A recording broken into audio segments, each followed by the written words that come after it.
and there's somebody eating, minding their own business with a gun displayed, with their back to the suspect, not related. This bad guy shoots that person because he sees, like, if I go and shoot my spouse, this person is, potentially shoot at me. So they take that innocent citizen out first and then go and attack the spouse. Hey guys, my name is Nikki Renfro. I'm a recently retired state trooper, and I decided to start a podcast, Safe Nation Podcast. We're covering safety, security, and law enforcement. Dr. Willie Vasquez Ng, is that correct? Yes, ma'am.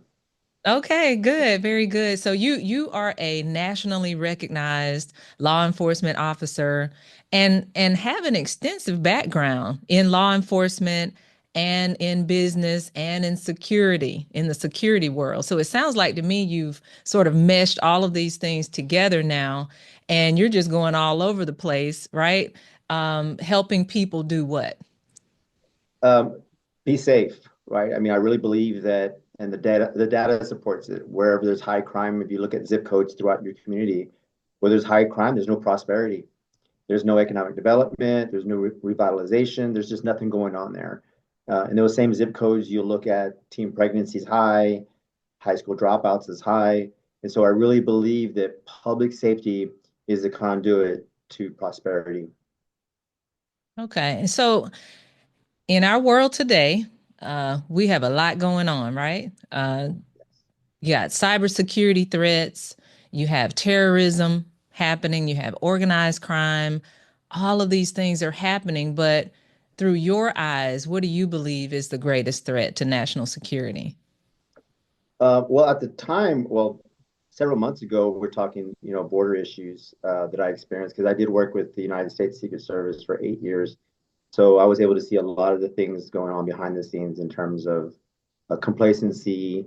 And I understand at times, you have, you know, uh, your emotions that tug on you on some of those that are coming over to have a better quality of life, and which I don't disagree, right? But we have to have a process. My grandfather came over from China many years ago, so I'm a product of an immigrant who came to the United States to improve the quality of life for himself and his family. But everything was done the right way, and it took a lot longer. But he came over to America, immediately joined the military, fought in World War II. He gave a lot of himself to live the life that he lived in America, and he understood the value of that. And I think that we got to kind of remove our emotions sometimes when it comes to national security and border issues, and look at what do we do and what is a process we need to do to make this right. You know, you were in law enforcement many years, so that there's a process. You can't just raise your hand and say, I want to be a law enforcement officer. And they say, okay, here you go, here's a badge and a gun. You have extensive background, right? They check your credit, they check everything because they want to make sure that you're the right person to take on this responsibility. Which is no different than allowing people into our country. We got to make sure that their heart is in the right place and they mean well to really truly improve the quality of life for themselves and not come over here and victimize the American people. So I think that is one of the issues here. And then of course our local gangs, and you experience that too. And that's an act of terrorism, right? It's just homegrown terrorism. We got to start really doing some programs that have positive outcomes, not just a soundbite that makes a politician sound good that they created and established this program without positive outcome. And so I think that we really need to dig deep and find out, okay, how do we truly help these that want help, right? Because there's going to be some that just don't want the help. That's the life that they choose, and maybe through generations is all they know, and they're not going to budge. But those who are just seeking love or seeking a way out or seeking financial support for their family, we need to create established programs. And the way we do that is our justice system. We have a perfect opportunity. Every person who has committed a crime is going through the system. So we have an opportunity to sit down with them, counsel them, and find out what is the reason, why are you doing what you're doing? And again, there's going to be times where they don't want to participate and they don't care to hear what you have to say, but I think we have to make an effort. With the border security, what's the answer? How do we do it? And how do we do it right? I don't know if it's safe to say that we all want our borders to be safe. And that's easier said than done. but how do we Right. do it in the right way? I think that's where we're just running in, the how we do it just seems to cause so much tension, various Right. opinions about it, but how do we get it done? Well, you just nailed it, right? Various opinions. And the opinions are two-sided. You have one side of the aisle on the Republican side has their side and their opinion, and you have the Democrats on their side saying, hey, this is what I think, this is my opinion. This is something that's not a political issue. Those coming over here, they don't understand Republicans and Democrats. They don't care, right? If they're trying to seek a better quality of life, they don't care about political parties. If they're a bad guy causing harm and want to come over to America to cause harm, they don't care about political parties. These suspects in these crimes, they don't come up to these people and ask, hey, what's your voting record? Or, who do you sleep with? Or who do you pray to? They don't care. They see an opportunity to victimize someone, they're going to victimize someone. So I think they really need to truly remove politics from this. I've always said politics and public safety don't mix very well. So they got to remove themselves from the political side of things and say, for the American people, what is the best way to resolve this issue? Agree to disagree, but let's sit at the table and have this conversation and find a medium instead of having a soundbite to argue or to post, during elections each time every 4 years and pointing fingers. Well, they should be pointing fingers at each other because they're the reason why we don't have this resolved. Because they're the ones that control it. They control our border crisis. They control our policies and procedures at our border, and they tend But to what not does a listen. fair policy look like though? What is a fair, how does that look? I think, well, number one, they need to hire more staff. So I can tell you this right now. There are some people that I know in Mexico that have been waiting 4 or 5 years, and they're trying to do it the right way. 4 or 5 years. Well, they don't have enough staff to process the paperwork. So we need more staff down there to help process this paperwork. So that way, those that are doing it the right way, that are filing the paperwork, that do have attorneys helping review, and they are doing backgrounds on them, to help the process. So that I think that is number one, is where they're extremely short staffed down there to process all the paperwork.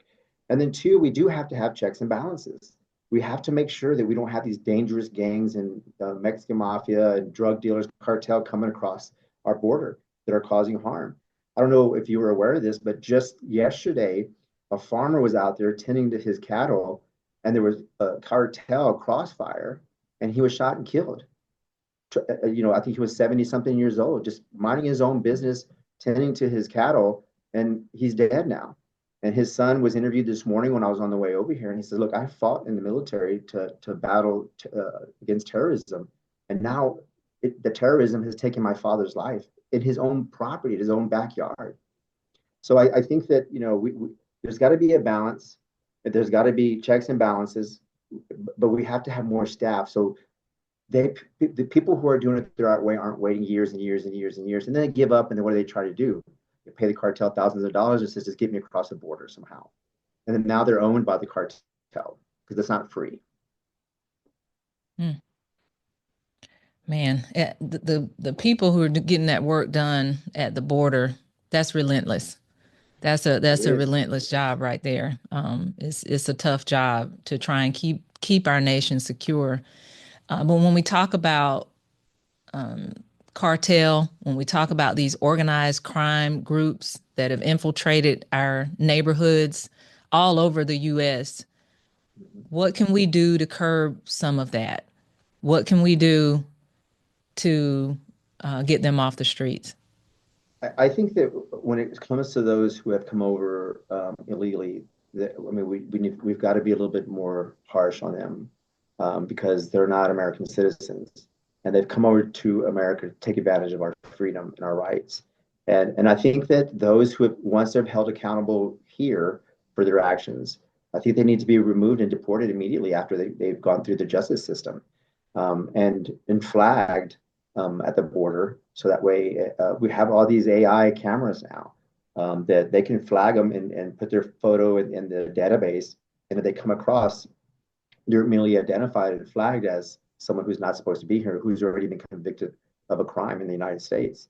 We have to show zero tolerance for them. We don't set any example. They're going to continue doing what they do. And I've experienced that. So when I was with the Secret Service, We had a case that the drug cartel were using vehicle transportation. So if you've seen those vehicles, tractor trailers that have stacks of vehicles on the trailer, so you have a lower level and you have an upper level. But what they were doing was they were putting drugs in the vehicles on the upper level, and they're putting them in the batteries and under the hood. Well, the drug dog couldn't get up on top of that upper level of that tractor trailer. So all these drugs were coming across our border and going into our community, and killing our children, and those who wanted to use those drugs, that narcotics were being transported. So I think that we have to do our due diligence, and we have to strengthen our federal and local law enforcement agencies and educate them on things like that, of the tactics that they're using to bring drugs across the border. Again, it's getting out of control, and these cases are not mentioned in the news often. So a lot of people don't know that, or are aware that this is happening in our own backyard, and they should be very concerned with it. Well, let's talk about terrorism, these homegrown terrorists, though. What do we do about them? That goes back to the justice system. There were a few of those. We call here in Texas, they call it the Aryan Circle. It's a spinoff of the Aryan Brotherhood, and they're dangerous. And just like the Mexican Mafia and all the other gangs that exist. And so I remember there was two individuals. One was actually on the side of the Mexican Mafia on the case I investigated, and one was on the side of the Aryan Circle. And believe it or not, they were actually working in conjunction because it was narcotics they were trying to transport. So obviously they don't like each other. The Aryan Circle doesn't like, the African American community or the Hispanic community. But when it comes to drugs and money, they're certainly willing to partner with them to accomplish their goal. And I remember sitting with them when I arrested them and waiting for them to be transported. And I asked them the question, this crime you're committing is so technical. Why aren't you applying this knowledge you have and the will into something that's legal? And so I remember having a conversation with them a long time. And years later, and I had no idea the seeds that I was planting into this person's mind, and both individuals. Years later, one of them got out of prison after serving 12 years, and he started a trucking business and started doing it the legal way. And he applied all that knowledge and wisdom and effort that he had in the criminal world into something legal. And then, so now he's got a very successful trucking business. The other individual with the Aryan Circle contacted the Secret Service years later, after I even left the division, and they said, "Hey, could you please get this message to Agent Willie Ng?" He took the time to ask me these questions. He took the time to have a conversation with me. He didn't treat me any different than he would his own peers. And I want him to know that I'm a mechanic now. I live down in Corpus Christi. I have a family, I have a wife, and I have children, and I'm doing well. And so I think that if we just take our time and have these conversations, because that's a perfect opportunity when we're arresting them, when they're going through the justice system, when they're waiting to get magistrated, when they're in a county jail, when they're in the court system. Those are perfect opportunities to have these conversations and plant seeds of hope into these individuals. Now, granted, I'm not saying be lenient, because there's one way to reduce recidivism. That's two things, right? Accountability and then opportunity. So we have to have that accountability in there. We can't let our emotions go and say, well, because this person's upbringing or because this situation, let's be lenient. No, no, no. We have to be consistent. Lady Justice has a blindfold for a reason. So we got to keep that blindfold on Lady Justice, and let's say, okay, here's your accountability. But as soon as that happens, now we're going to give you an opportunity and start having these conversations to reduce recidivism and maybe pull them out of the situation that they're in. Some of them don't want to be in that situation. Some of them don't want to be dealing drugs and looking over their shoulder every moment of the day, wondering that they're going to get arrested. But we have to give them some hope and plant those seeds. And they may not harvest in our lifetime. But I always tell people, I remember when I got into the police department, they said, "You think you're going to change the world? You're not going to change the world. There's no way." And I said, "You know what? One person at a time, though. Because if you could change one person, it's a generational change. Because Right. that person's siblings or the children, the children's children, I mean, it's a generational change. So if you can pull one person away from that criminal element, then everyone that sees it around them, and then the rest of the generations that come after are going to be changed. So I think that one life at a time, yes, but you change generational changes when you do that. What are your thoughts on like a national police model? It's interesting you say that because I was just interviewed on TV about a de-escalation skill that a local county used, and I don't agree with some of them because every state has legislators. So, for example, Texas has approximately 150, 100, I'm sorry, 130 state representatives, and they have about 50 state senators. Those are responsible for creating laws within Texas. So if nationally we're dealing with things the same way, then why does each state have legislators and lawmakers? Why? Because every state deals with different things. We have different cultures, we have different, backgrounds with different beliefs. And so yes, we're diverse, but we still have different issues within state. So our laws would not all our laws are going to be applicable to the laws in California, or California's laws are not going to be applicable to New York or Florida. So the national trend is something to use for a baseline to kind of understand what are they doing and what parts of that can we implement into our policing. But I don't like that if you say, well, they're doing this nationally, so we're going to do it. If you're that far apart, obviously we're 50 states, right? So not everything is going to work the same. So it's okay to use that as the baseline and educate it and inform yourself of what other people are doing, but not to adopt it. I don't think that that's the best way to handle policing. And then you put sometimes law enforcement officers' lives in danger. Recently, here, I'm not sure if you read about it, we had 7 San Antonio police officers that were shot.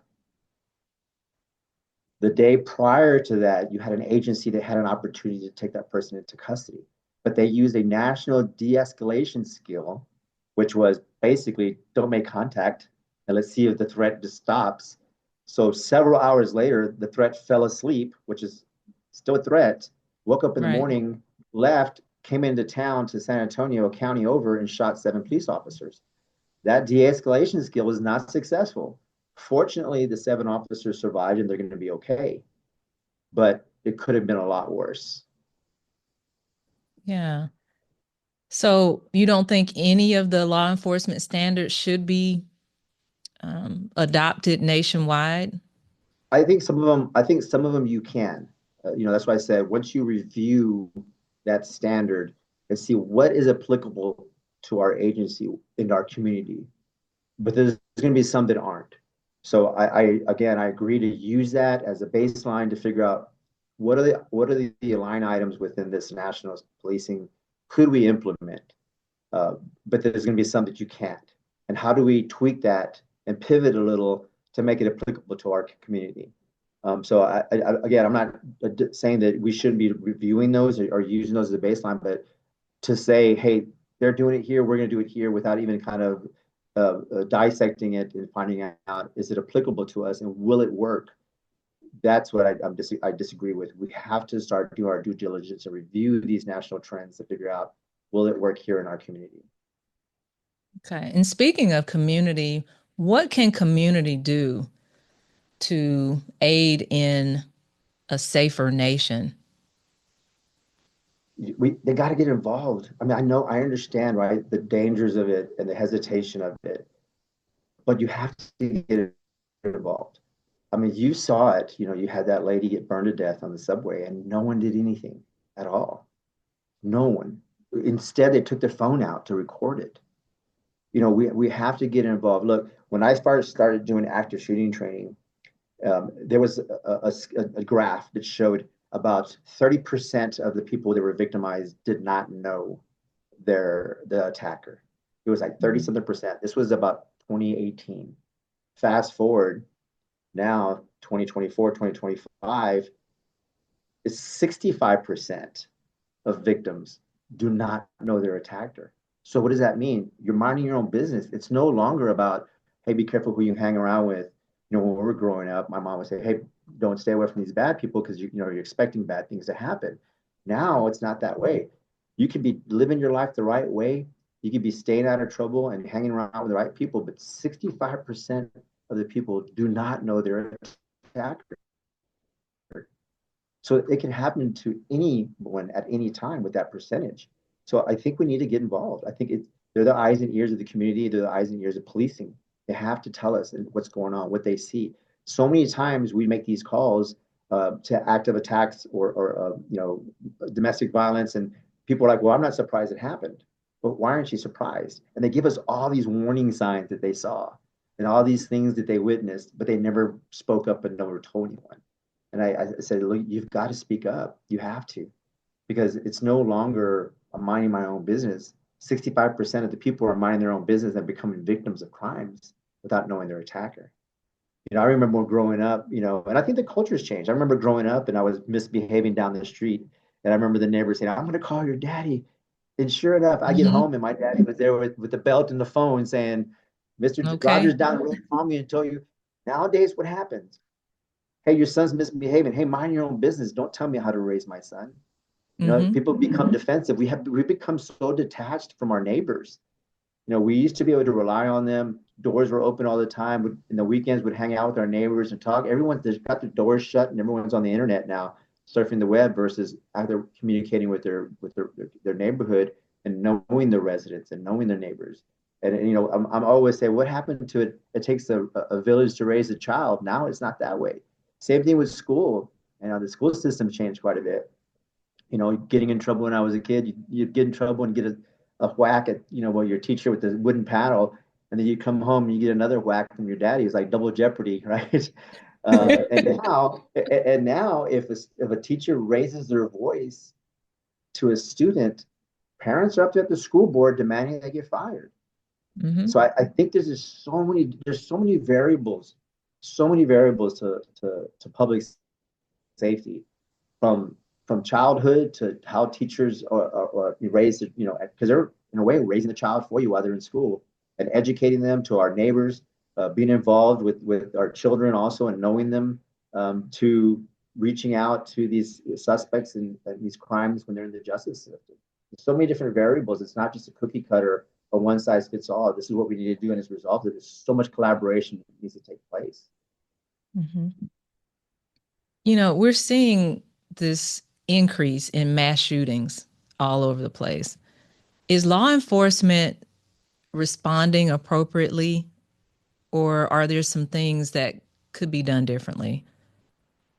I think for the most part, they are.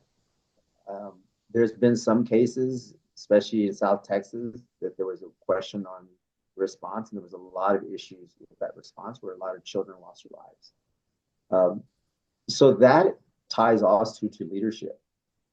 If you're a leader of an organization and you don't allow your men and women to do their job that you've trained them for months to do, then there becomes hesitation at their job.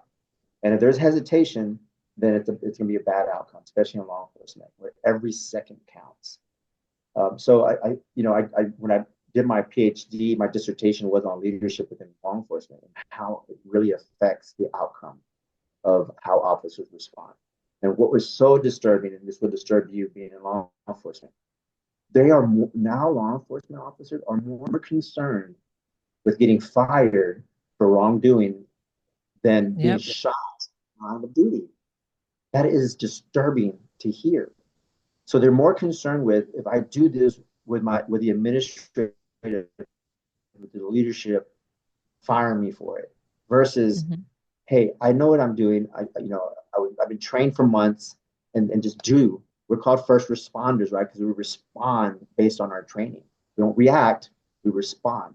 And so you have a lot of agencies that their leadership will throw them under the bus for political pressure, public pressure, instead of staying strong behind their troops to say they did the right thing. Don't focus on the optics, right? Because the optics is never good or pretty in law enforcement. Don't focus on the optics. Focus on the why. And Hmm. this is why they were there to begin with. And these are the appropriate actions, despite how it looked. This is the appropriate action. Now, don't get me wrong, we're not making excuses for those bad apples. Those officers who are committing crimes intentionally, they need to be held accountable. Right? We always say no one likes a bad police officer more than a good police officer, because it's a reflection of everyone in uniform. But there's got to be a balance, and these leaders have got to allow these officers to do their job, because that hesitation, like it happened in South Texas, that is the worst case scenario, where children died because no one wanted to go in that room because they were worried that the chief had not given them the authority to do so, because it was embedded in their mind that if you don't allow command staff to give you that green light, you're going to lose your job. And it's really sad that outcome that happened.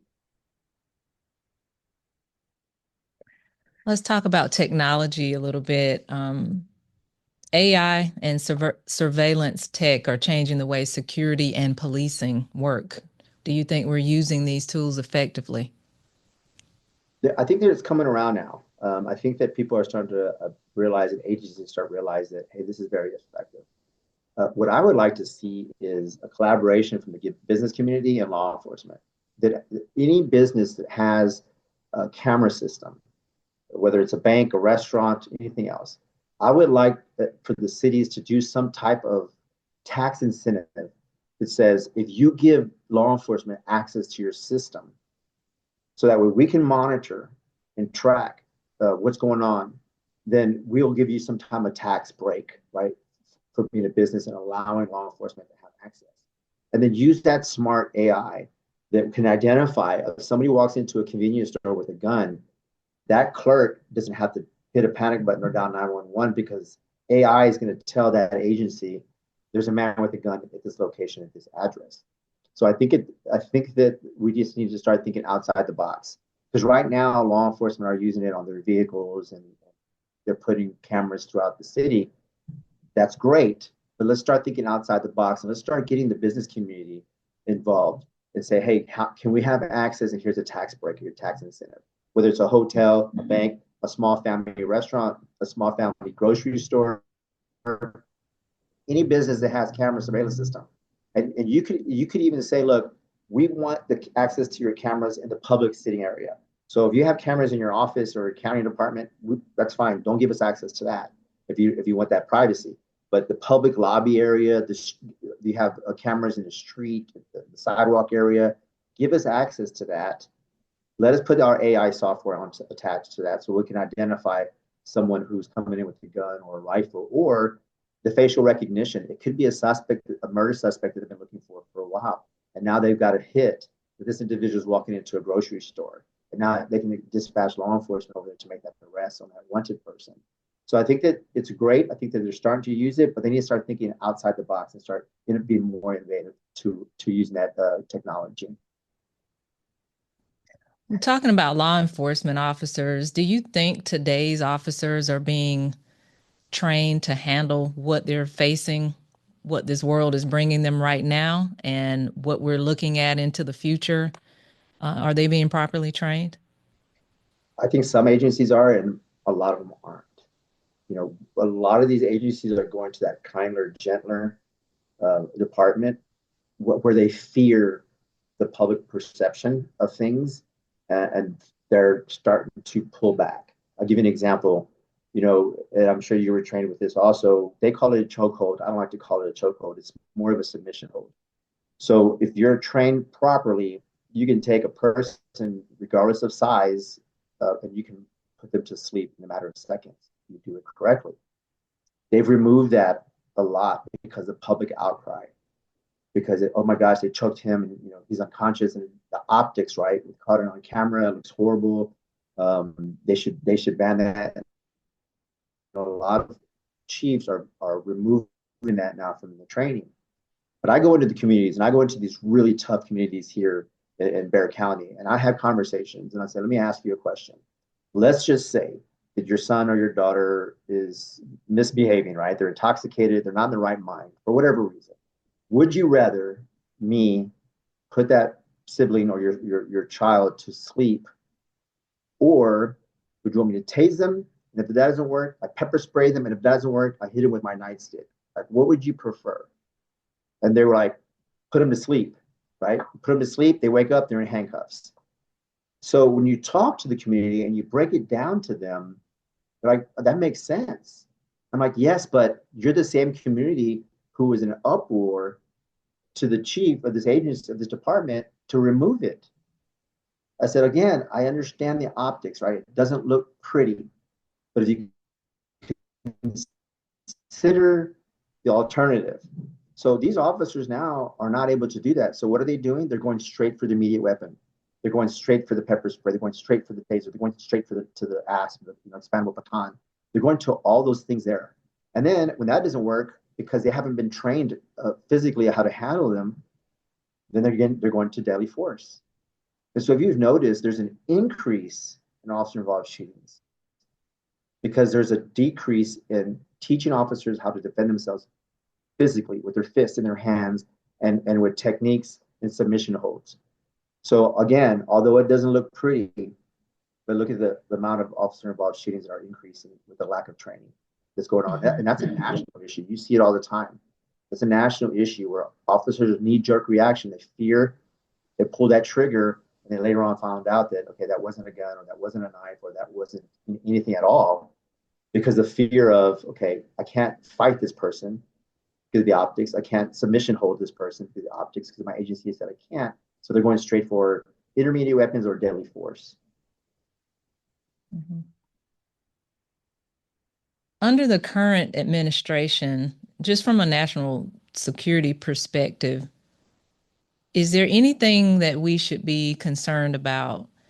There's this, talk about our records, our banking records, our tax information, Social Security information. Should we be really concerned about that from a national perspective right now?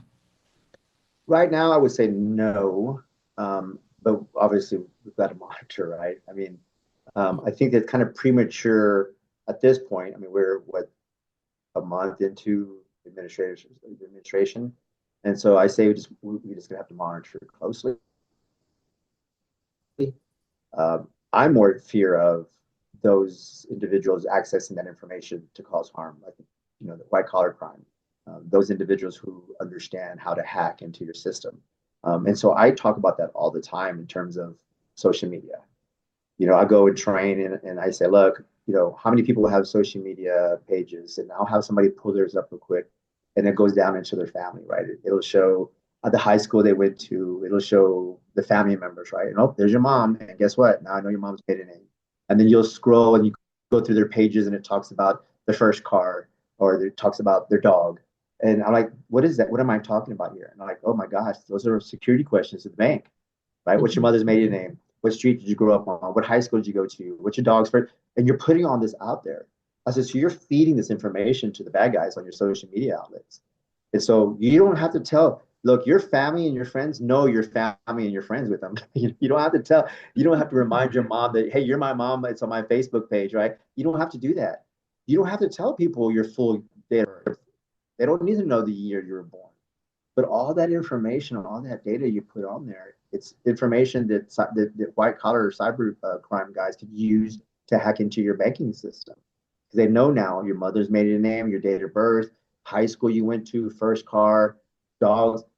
And not just that, when I was with the Secret Service and we worked some of these cases where they were stalking, right, or somebody was murdered, we had a cyber forensic unit there here at the San Antonio field office, and they would do forensics on the suspect's computer and phone and everything. And you would see that he was tracking these victims. He knew Monday, Wednesday, Friday they would go to do Pilates. They would know Tuesdays and Thursdays they were going to this gym, and they know where they live because they would check in and they would knew when they would work out because they would exact locations where they would work out because they would check in. And so all this information that people are putting out there on social media or allowing them to be victimized through cyber stuff. So I always encourage people, look, if you're going to go on vacation, talk about it when you're back. Hey, I had a great time in Hawaii, right? Don't tell people I'm leaving to Hawaii for a week. I can't, now you have people that know you're gone for an extended period of time. If you're going to go to the gym, mix it up. Hey, this week I did all these wonderful things. And that way they don't know what day you did it. And so we're feeding information to these suspects through social media. And so I tell people, you got to be very careful what you post on there. You don't have to, your family and your friends know when your birthday is if they're close to you. They know if you're related. They know what school you went to. They know your birthday. Don't worry about that. So you just got to be very careful with that information. Because even though they say, well, I'm always careful with who I invite to my page. Yes, but if somebody likes something that you say, or they're wishing you happy birthday, and now all of their friends can see that information. So yes, you're securing your page, But once somebody from another page comments on it or shares it, now everyone else on their page can see it as well. Looking back over your career and your experience, what has been maybe one of the biggest lessons you've learned or examples you have of how to keep people safe? Information, informing them. That's the biggest thing. I mean, we have to communicate with our community on the trends that are going on and crime prevention. There were so many times that I would have these conversations with people in the community, and they're like, "I had no idea. Like, I had no idea this was happening, or I didn't know that there was a suspect on the loose in my neighborhood. I didn't know these things." And so we have to inform. We have to inform our community of the things that are going on, despite the fear that it may instill on them. They have to be aware. I know a lot of the cities are like, well, we don't want people to fear San Antonio. Well, we're not instilling fear, but we're informing them of the dangers that exist. And so we can't just, be complacent and say, well, we're not going to put the fear in. No, we have to educate, we have to inform. Because once you educate and you inform them, and then you have to stay on top of it because people become complacent after a time. It's just like school shootings. A school shooting happens and everyone wants active shooting training. Right? My phone's going off the hook. After several months, at the end of the year, no one's calling anymore. And then the following year, you won't hear anything until there's a next shooting. Then, oh my gosh, we need training. We forgot about that, right? So we can't be complacent. We have to be in the ear of the community every time and every chance we get. We have this right to bear arms, um, and maybe arms in the hands of everyone is probably not a great idea. But what are your thoughts? What are your thoughts about the right to bear arms, just in general? So I support the Second Amendment, but there's a big but. You need to be training with your firearms often. You need to be proficient. I always give examples. I said, look, number one, in Texas, we have this open carry law. I do not like it. I don't. Because What it's is so. it that you don't like about it? We have one in Georgia as well. So what I don't like about it is that you can be there minding your own business, and now you're going to become a target. Let's just say some individual, and this happened, an individual is going into a restaurant to, it's a domestic violence, and they're going to kill their spouse. And there's somebody eating and minding their own business with a gun displayed, with their back to the suspect, not related at all. This bad guy shoots that person because he sees, like, if I go and shoot my spouse, this person is going to, potentially shoot at me. So they take that innocent citizen out first and then go and attack the spouse. So I don't think that it's healthy for the person who's carrying the firearm. And not just that, this is another issue we have. Law enforcement officers carry their firearms in typically some agencies, most agencies, a threat level 3 holster. And you know as well as I do, that means there's 3 different things you have to do at the exact same time to get that firearm out of that holster. Even with that, even with law enforcement being trained every year on firearm proficiency, gun retention, bad guys are still taking guns away from police officers. So you have these citizens that are not carrying threat level 3 holsters, that have not gone through extensive training, that do not know anything about gun retention. And now you're putting a firearm on them. And now a bad guy is going to go into a situation without a firearm. They're going to disarm that citizen, and now they have a firearm. So I encourage them. I understand it's your right in Texas, open carry. But for your safety and the safety of others, keep it concealed. No one needs to know you have a firearm. And so when I'm off duty, I don't walk around with my firearm exposed. It's concealed at all times. And so, with that, with the Second Amendment and the right to bear arms, I always tell people, you got to be proficient. You got to train hard so you understand and you feel confident that in the event that there's ever you have to pull that firearm, that you know how to do it, you know how to use it, and you're not going to hesitate in discharging that firearm if you need to. Any additional thoughts on national security? I just hope that this administration are selecting the right leaders. This goes back to what I was talking about with, in law enforcement, right? The leaders in law enforcement really affect the outcomes of the troops on the ground. There's some question on some of the leadership that he's putting in position, and we won't know. Again, it's only been a month into office, and some of those that he's appointed has been only a few weeks. So we're not going to know how that leadership looks until we start seeing some results from it. But I hope that they remove the political hat and just look at public safety Do and you how do really we think that's going to happen, though? probably not. Probably not. And I it, and, don't and, think and, that's and going to again, happen. it's shame on the elected officials on both sides. I always say y'all need to point fingers at yourself because you're part of the problem. They're quick to blame each other, but I'm like, but you're in that same position to make change.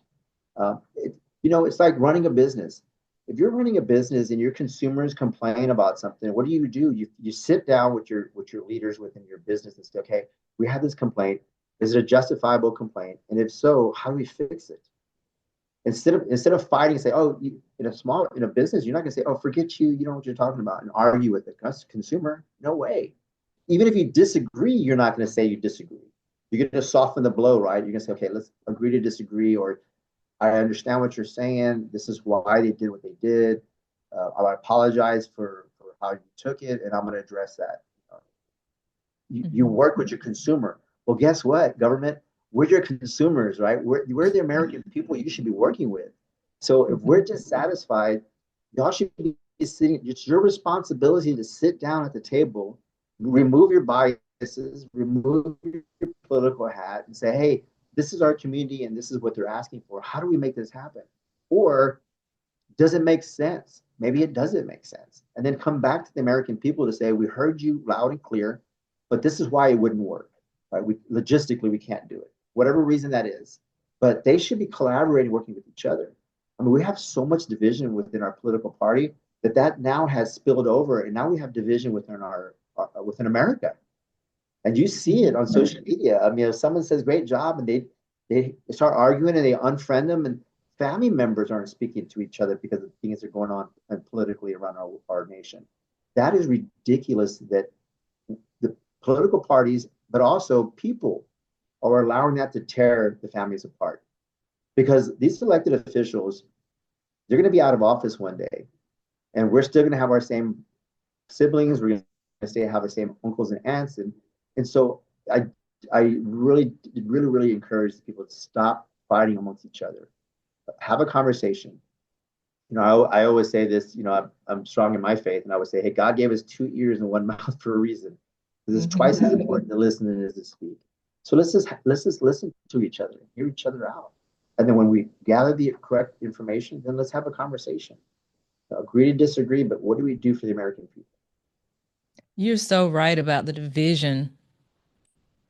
I've never seen it quite this divided, not in a long time. No, And people are concerned right now. They're concerned about inflation. They're concerned about a recession. They're concerned about the price of eggs. That's all we're talking about, you know. right? How are we gonna eat? How are we gonna pay our rent? And tensions Yeah, are extremely high right now.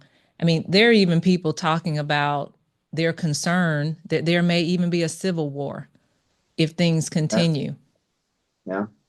Civil war. Do you think that's possible? I I hope not. Gosh, I hope not. But to your point, I have never seen this much division within the American people. So much hate and anger toward each other. I mean, you see video clips of it now where one side is wearing a red or one side's wearing a blue, and they're at it, or they're being declined services at different types of establishments. I mean, it's sad to see the direction we're going, where we came from, what we fought so hard to get away from, and we're going right back into that. It's sad and disappointing, and I worry, about our children and our children's children, and the world and the nation they're going to be living in if the political parties don't wake up. and start to really care about the American people versus their own agenda and how they look. I've always said, look, all these programs you establish mean nothing to me if you can't produce the outcomes of them. For you to say, well, I passed all these bills. Well, okay, that's fine, but how successful were those bills? Right. What substance came from those? How did it help the American people other than your resume? And so I think that the American people need to start waking up and start asking those tough questions and reminding them, you work for us. We put Mhm. you in that position, we can take you out of that position. Because there's so much discord in our country right now, how does it make us look to other Yeah. countries? Our standing as a superpower, are we going to end up being second, third place? If we keep going this way, we look like a big dysfunctional family, Yeah. from the outside. People are looking at them like, look at these people. But they're loving it. They're Mhm. loving that the American people, the nation, the strongest nation in the world, is weak right now because of all Mhm. the infighting we have. We're so focused on each other and what we believe in and don't believe in, or agree or don't agree with, that we're losing focus of everything else that's important to keep this nation safe and to keep us to continue moving forward with prosperity. And it concerns me. I mean, the Civil War, people think that it's way out and it's not, it's something that shouldn't even be discussed. And I'm like, no, we need to discuss it because look at the direction we're going. It's already happening in a way, small, right?